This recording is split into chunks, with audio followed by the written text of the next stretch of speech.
Big story this morning. WeWork CEO Adam Neumann under pressure, continues to be under pressure. The co-founder of the startup, once valued at $47 billion, now facing questions over his leadership style, use of corporate money, his control over the company. Joining us right now is Nell Minow, Vice Chair of Value Edge Advisors. Nell, it's great to see you this morning to help us through this.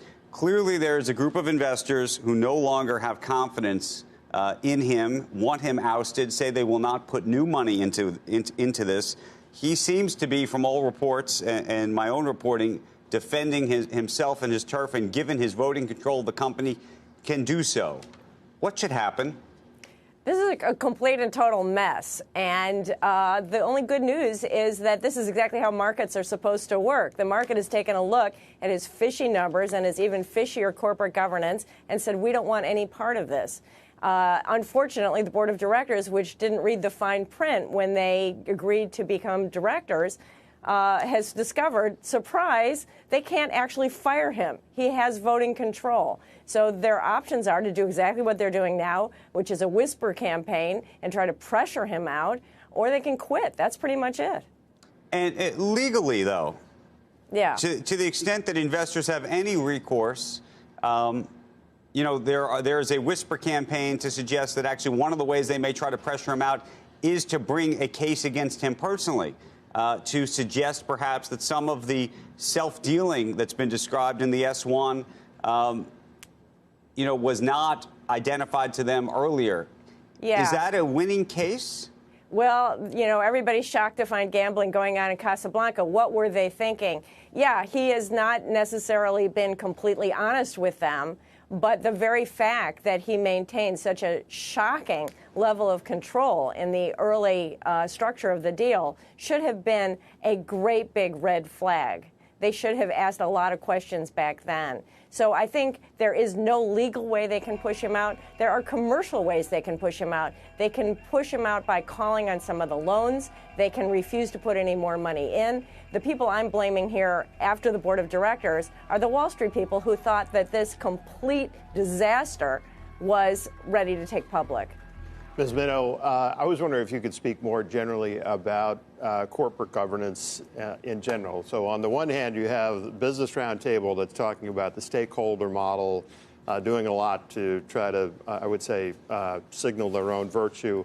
On the other hand, you are seeing companies like Juul, WeWork. You're seeing a lot of, I would say, questionable behavior on the part of corporations that's probably fueled in a large part by almost free money. So if you were to assess, is corporate governance getting better in your view, generally speaking, or is it really, or is there just cover, a smokescreen that's put up to kind of do what was usually done? Yeah, I have a kind of a Dickensian best of times, worst of times point of view about it. Certainly, boards of directors are more active, more independent, more invested psychologically and financially in companies than they were. Hey, when I first got into this business, O.J. Simpson was on 5 boards. He was on an audit committee.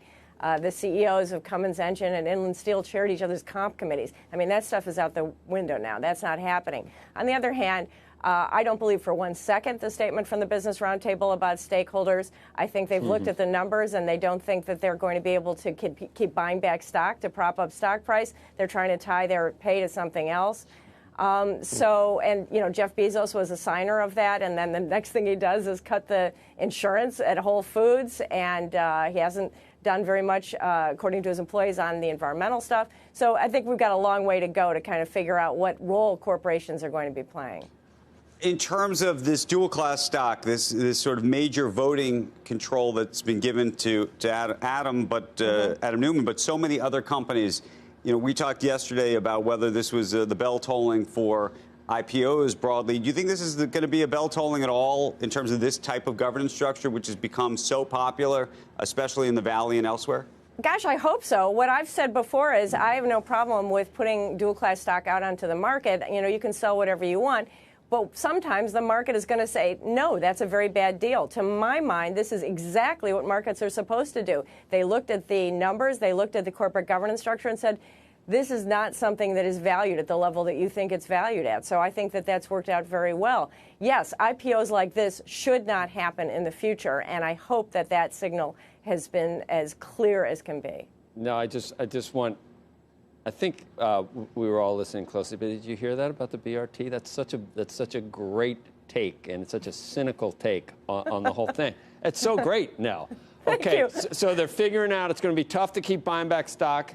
Right. My compensation is tied to my stock going up. Right. Let me say that we don't care as much about the stock anymore, and it's not all about profits, because I'm going to tie my compensation to something else. That's so great. That's so self-serving, and it just brings it all home for me. That it does. I actually wrote a piece about that. It's on the Harvard Law School corporate governance blog, where I walk you through that exactly. I mean, you took it from, the virtue signaling that I saw, that I was just like, ugh. And you're taking it to where it's really self-serving. That's so good. Absolutely. It's all about the money. Andrew, that's so good. That isn't it? So hold on, but Nell, we haven't seen that component. I mean, it's so good. But we haven't seen that piece of it yet. It all makes sense to me now. Meaning we have not seen companies tie their executive comp. They're just starting. But you believe this is the beginning of that? Have you had conversations with executives who've suggested that's so in fact great? what's going to happen? Tell Sonnenfeld. He thought, oh, these guys are so virtuous. Yeah, tell him that's so good. Tell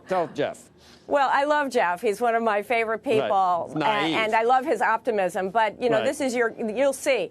What we will know how serious they are and what they're serious about by what they tie their pay to. But I have a very sneaky feeling that this is your basic throw the dart at the wall, draw the target around it pay.